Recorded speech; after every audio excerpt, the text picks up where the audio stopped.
I never expected to be caught in the middle of a family inheritance battle. Especially not with my stepmom, Patricia.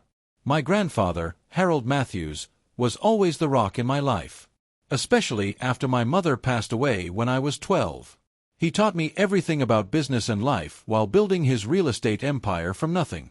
When he left me his entire fortune of $3.9 million, Patricia showed her true colors immediately. She walked into that attorney's office like she already owned everything. But Grandpa had the last laugh with a surprise clause in his will that no one saw coming. Before I tell you how my grandfather's last words changed everything, drop a comment letting me know where you're watching from. And hit subscribe if you've ever had to deal with toxic family members.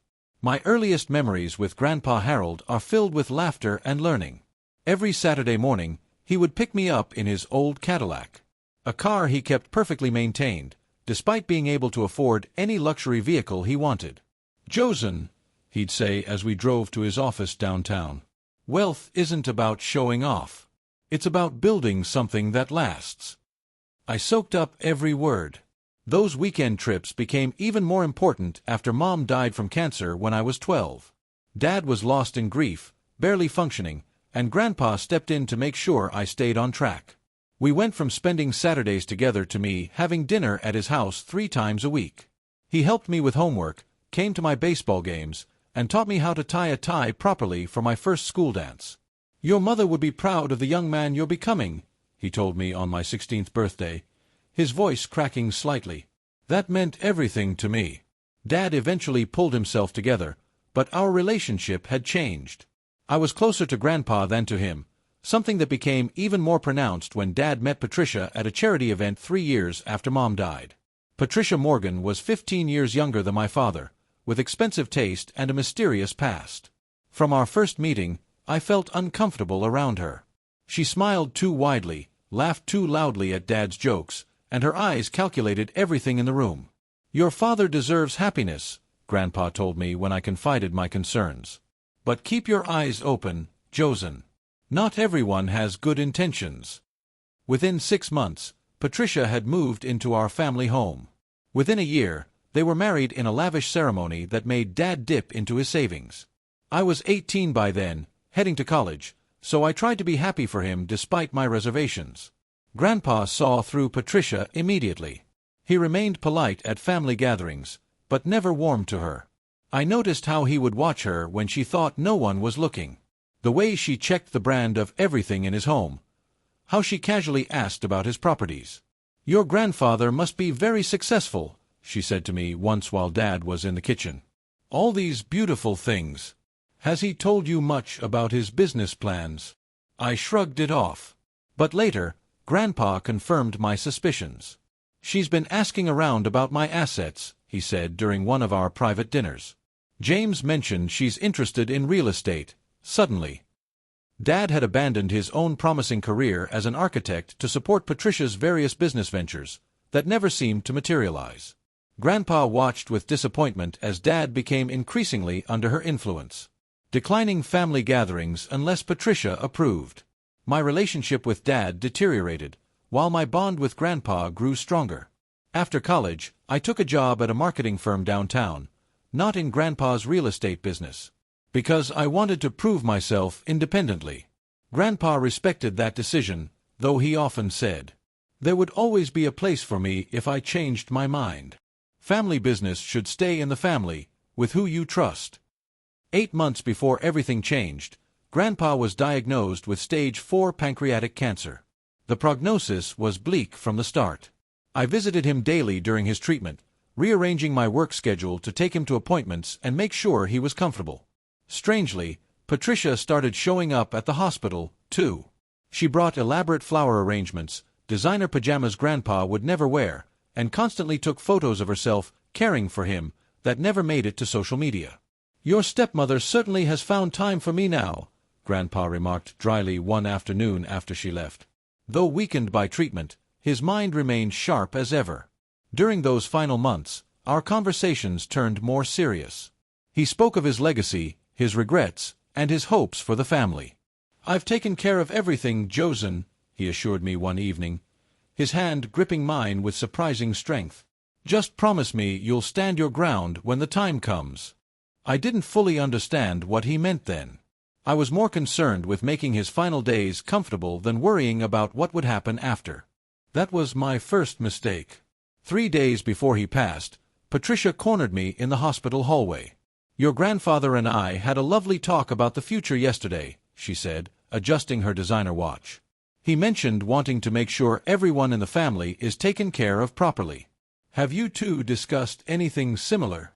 The question felt like a trap, so I kept my answer vague. Later, I asked Grandpa about this supposed conversation. He shook his head weakly. "She came when I was on pain medication. I barely remember her being here. Don't worry, son. Everything is arranged." Those were among the last coherent words we shared. Grandpa slipped away peacefully in his sleep 3 days later, with me holding his hand. Patricia arrived 20 minutes after he was gone, immediately asking the nurse about arrangements while Dad stood silently behind her, eyes red and vacant.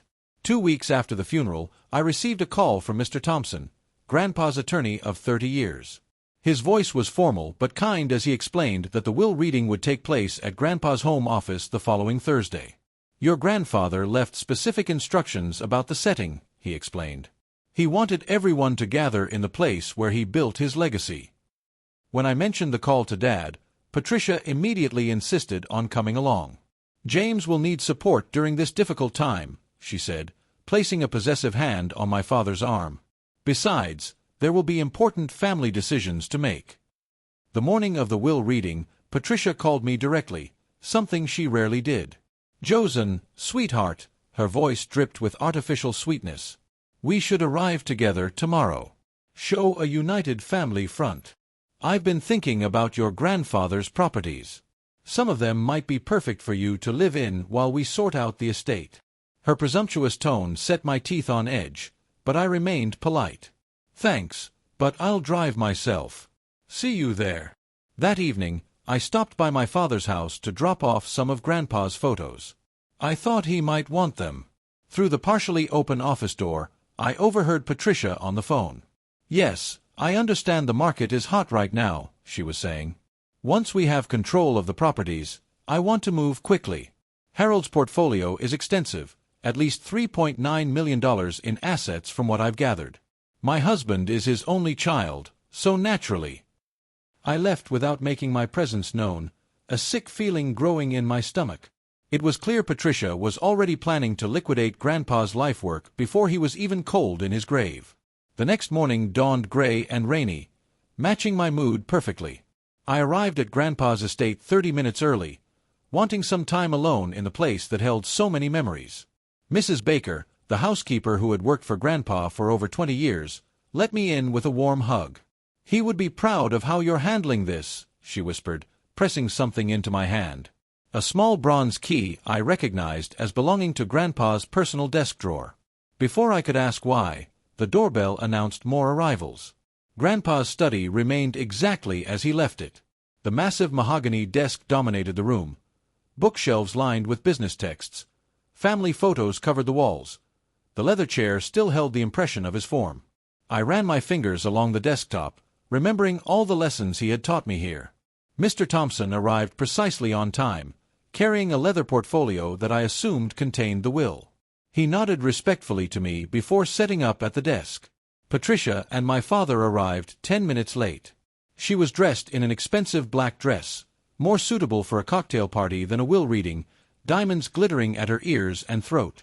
Dad looked diminished beside her, his shoulders hunched as if carrying an invisible weight. "Sorry we're late," Patricia announced, though her tone suggested no real remorse. "Traffic was dreadful. Shall we begin? We have appointments later today." Aunt Martha, Grandpa's sister, made a small disapproving noise from where she sat near the window. Mrs. Baker stood quietly by the door, hands folded in front of her. As Patricia positioned herself in the center of the room, practically pulling Dad along like an accessory, I took a seat in the corner. I had no expectations about the inheritance. What mattered were the memories and lessons Grandpa had given me. Those were the real treasures no one could take away. Mr. Thompson cleared his throat and began reading. The initial bequests were standard. generous severance packages for all staff, special provisions for Mrs. Baker, who received a lifetime stipend, and the cottage on the property where she had lived for 15 years. Various charitable donations followed. The children's hospital that had treated my mother. The veterans organization Grandpa had supported since his own father's service in World War II, the local business school where he occasionally lectured.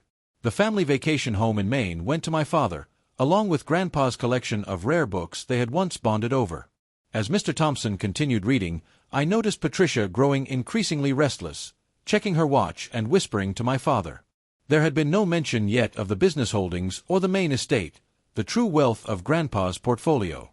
When Mr. Thompson paused to take a sip of water, Patricia jumped in. "This is all very touching, but perhaps we could move to the major assets. James is his only child, and we have plans to consider." Mr. Thompson regarded her coolly over his glasses. "I am reading the will as instructed by Mr. Matthews. There is a specific order he requested." As the reading continued without mention of me, I felt a growing sense of disappointment. Not about money, but about being forgotten. Had I misunderstood my relationship with Grandpa? The key in my pocket felt suddenly heavy, a mystery I couldn't solve. Patricia's patience visibly wore thin as Mr. Thompson methodically worked through the will's contents. Finally, unable to contain herself any longer, she stood up. "Excuse me, but this is becoming ridiculous," she interrupted, her polite facade cracking. "Harold's business interests and Maine estate are the primary concern here. As James is the only direct heir, we should discuss how we'll be handling these assets. I've already contacted several interested buyers for the commercial properties." Mr. Thompson looked at her with thinly veiled distaste. "Mrs. Matthews, if you would please allow me to finish. The reading is not complete." "What else could possibly matter?" Patricia scoffed. "Some dusty mementos? Family photos? We need to discuss the business transition. Josen is just the grandson, after all. These decisions fall to James as Harold's son." My father looked uncomfortable, but said nothing to contradict her. My stomach tightened as I watched Patricia dismiss me so easily, acting as if she already controlled everything. "If we could proceed without further interruptions," Mr. Thompson said firmly. He adjusted his glasses and turned the page. "Regarding my business holdings, properties, investments, and remaining assets, totaling approximately $3.9 million, he read. "I, Harold Matthews, being of sound mind, leave everything to my grandson, Josen Matthews." The room fell silent. I couldn't have heard correctly. Mr. Thompson continued reading my grandfather's personal letter. "Josen has shown the character, judgment, and integrity that I always hoped to see in my successors. While my son James will always have my love, Josen has earned my trust. Josen understands that wealth is a responsibility, not just a privilege." Patricia's face contorted in shock and rage. "That can't be legal. James is his son." "The will continues," Mr. Thompson said, ignoring her outburst. "There are conditions to this inheritance. Josen must complete business management courses and work within the company for a minimum of 1 year before gaining full control of the assets. During this transition period, the company will be managed by the current executive team, with Mr. Thompson serving as trustee." Patricia lunged forward. "This is outrageous. James, say something. Your father has cut you out completely." My father finally spoke, his voice tired. "Patricia, please sit down." "If I may," Mr. Thompson interjected. "Mr. Matthews did not cut out his son. James received his inheritance some years ago, funding for his architectural firm, which was subsequently liquidated." He looked pointedly at Patricia before continuing. "There is a detailed breakdown of the assets," Mr. Thompson said, handing me a folder. The portfolio included the Maine estate, .4 commercial properties downtown, residential development in progress, various investments and accounts. I sat stunned, unable to fully process what was happening. Grandpa had trusted me with everything he built. The responsibility felt overwhelming. "This is absurd," Patricia hissed. "We'll contest immediately." "Before you consider that course of action," Mr. Thompson said calmly, "there is one final clause in the will that Mr. Matthews insisted be read only if someone expressed intention to contest. The atmosphere in the room shifted as Mr. Thompson pulled out a sealed envelope. In the event that my daughter-in-law, Patricia Matthews, contests this will in any way, he read, the following information and documentation is to be submitted to the proper authorities and made public record. Patricia went completely still. I have spent considerable resources investigating Patricia Morgan Jenkins Holloway Matthews' background, Mr. Thompson continued. This investigation revealed that Patricia has been married 3 times before, each marriage to wealthy men significantly older than herself. Each marriage ended with substantial financial settlements after remarkably similar patterns of isolation and emotional manipulation. My father's face drained of color as he stared at his wife. Furthermore, Mr. Thompson read, in the months preceding my illness, Patricia contacted no fewer than 5 real estate developers and investors regarding properties she did not own. Recordings of these conversations are included in the documentation, as are copies of emails in which she discusses upcoming ownership of my properties. That's all lies, Patricia shouted, but her voice lacked conviction. Mr. Thompson removed several photographs from the envelope. These were taken 2 weeks before Mr. Matthews fell ill. They show Patricia in his home office, searching through his files when she believed no one was present. Aunt Martha spoke up. I caught her in Harold's study that day. She claimed she was looking for a family photo album. Mrs. Baker stepped forward. She questioned all the staff about Mr. Matthews' financial arrangements, offered money for information about his accounts. Patricia looked trapped. Her carefully constructed facade crumbled as she turned to my father. James, you can't believe this. Your father was always jealous of our happiness. He's trying to destroy us from beyond the grave. For the first time, I saw my father really look at the woman he had married. Really see her. How many husbands before me, Patricia? He asked quietly. She didn't answer. Get out, he said, his voice barely audible. James, you're not thinking clearly. We can fight this. Josen doesn't deserve. Get out. My father roared, finding his voice at last. Patricia's expression transformed completely. The mask of loving wife and grieving daughter-in-law vanished, replaced by cold fury. You're all going to regret this, she snarled, grabbing her purse. This isn't over.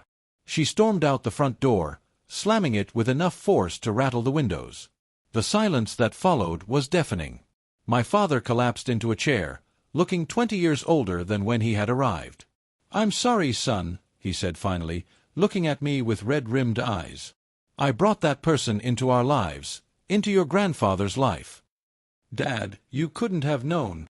I should have seen it, he insisted. Your grandfather tried to warn me. You tried to warn me. I was just so lonely after your mother died. Mr. Thompson cleared his throat gently. If I may, there's more your grandfather wanted you both to know. He explained that Grandpa had first become suspicious when Patricia began asking very specific questions about his estate planning. The investigation started as a precaution, but revealed much more than anyone anticipated. Harold hoped he was wrong, for your sake, James, Mr. Thompson said. But he wanted to protect the family legacy, and Josen, at all costs. Aunt Martha approached my father, placing a hand on his shoulder. James, Patricia was searching for Harold's will that day. I caught her. She told me later she was concerned Harold wasn't thinking clearly about his estate planning. Mrs. Baker added. She asked me if Mr. Matthews kept important papers in the safe, offered me $1,000 for the combination. As the full picture of Patricia's deception emerged, I felt a strange mix of vindication and sadness. Grandpa had seen through her from the beginning, and had put safeguards in place to protect not just his assets, but our family. I pulled out the small bronze key Mrs. Baker had slipped me earlier. What's this for? I asked her. The bottom right drawer of Mr. Matthews' desk, she replied. He said you'd know when to open it. Inside the drawer was a leather journal and an envelope with my name written in Grandpa's distinctive handwriting. The note inside read simply, "For when you're ready to build on what I started. I believe in you, Josen." That moment marked the beginning of our healing process, and the end of Patricia's schemes. The weeks following the will reading were a blur of meetings with attorneys, business managers, and financial advisors. I took a leave of absence from my marketing job to focus on understanding Grandpa's business empire. It was more extensive than I had realized, with interests spanning commercial real estate, development projects, various investments. True to his methodical nature, Grandpa had left detailed instructions and recommendations for every aspect of the business. His executive team welcomed me with respect, having been prepared for this transition. "Harold spoke of you often," his operations manager told me. "He was grooming you from a distance." While I navigated my new responsibilities, my father faced his own challenges. Patricia's true nature had been revealed in the most painful way possible. Within days of the will reading, Dad had changed the locks on their house and filed for divorce. "She's contesting the prenuptial agreement," he told me over coffee one morning, looking exhausted but more like himself than he had in years. "Claims she signed under duress." "What does your lawyer say?" That Harold's evidence changes everything: the pattern of behavior, the recordings of her planning to sell his properties. It destroys her credibility. Dad moved into one of Grandpa's smaller properties temporarily. We began having dinner together once a week, awkward at first, but gradually more comfortable as we rebuilt our relationship without Patricia's toxic influence. One evening, I showed him Grandpa's journal. He kept notes on everything, I explained. Business decisions, family events, lessons he wanted to pass down. Dad ran his fingers over the worn leather cover. "He was always the wise one. I should have listened to him about Patricia. He never gave up on you, Dad, even when he was disappointed in your choices." 3 weeks into my crash course on real estate management, I made my first major decision: establishing a scholarship fund in Grandpa's name for underprivileged students interested in ethical business practices. It felt right to honor him this way, using his wealth to create opportunities. I also offered my father a position overseeing the architectural aspects of our development projects, leveraging his original passion and training. His eyes lit up at the suggestion, the first time I'd seen genuine enthusiasm from him since before Mom died. "Your grandfather would approve," he said, voice thick with emotion. "Using our talents together, keeping the business in the family." 6 months after Grandpa's passing, we held a small ceremony dedicating a new community center built on one of his properties. Dad designed the building, incorporating elements that subtly honored both Grandpa and Mom. Aunt Martha stood beside us at the ribbon cutting, our family slowly healing its fractures. Patricia's divorce proceedings revealed even more of her calculated nature. Records showed she had been researching Grandpa's assets even before she met my father at that charity event. The prenuptial agreement held firm, leaving her with only what she had brought to the marriage, which turned out to be substantial debt hidden across several credit cards. "She called me yesterday," Dad confessed during one of our business meetings. "Tried to convince me this was all a misunderstanding, that she really loved me, but felt threatened by your grandfather's control over the family." "What did you say?" "Nothing." I hung up and blocked her number. He smiled ruefully. 6 months ago, I would have believed her. Your grandfather saved us both. The healing wasn't just professional. Dad started therapy to process the manipulation and betrayal. I joined him for several sessions, working through our complicated family dynamics and the grief we had both suppressed for years. Dad since Mom's death, me since losing the close relationship with my father. Grandpa's business continued to thrive under the guidance of his team and my fresh perspective. I completed the business courses required by the will, finding that I had a natural aptitude for the work.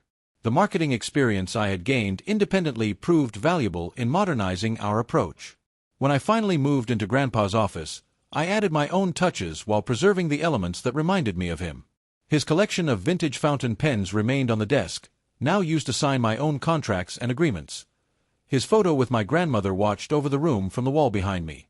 What Patricia never understood, what she could never understand, was that Grandpa's true legacy wasn't the money or properties. It was the values he instilled: integrity, perseverance, and putting family above profit. The $3.9 million was substantial, but the wisdom he left behind was priceless. On the anniversary of Grandpa's passing, Dad and I visited his grave together.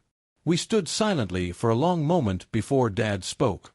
"I failed him in many ways," he said quietly. "But he never gave up on our family." "He knew you were more than your mistakes," I replied. That's why he protected you from Patricia in the end, and why he trusted me with everything that mattered to him." As we walked back to the car, I reflected on how dramatically our lives had changed in just 1 year. Patricia's attempt to seize control had backfired, completely exposing her true nature and ultimately strengthening the family bonds she had tried to destroy. The most valuable lesson Grandpa taught me wasn't about business or money management. It was about recognizing the difference between those who love you for who you are, those who only love what they can get from you.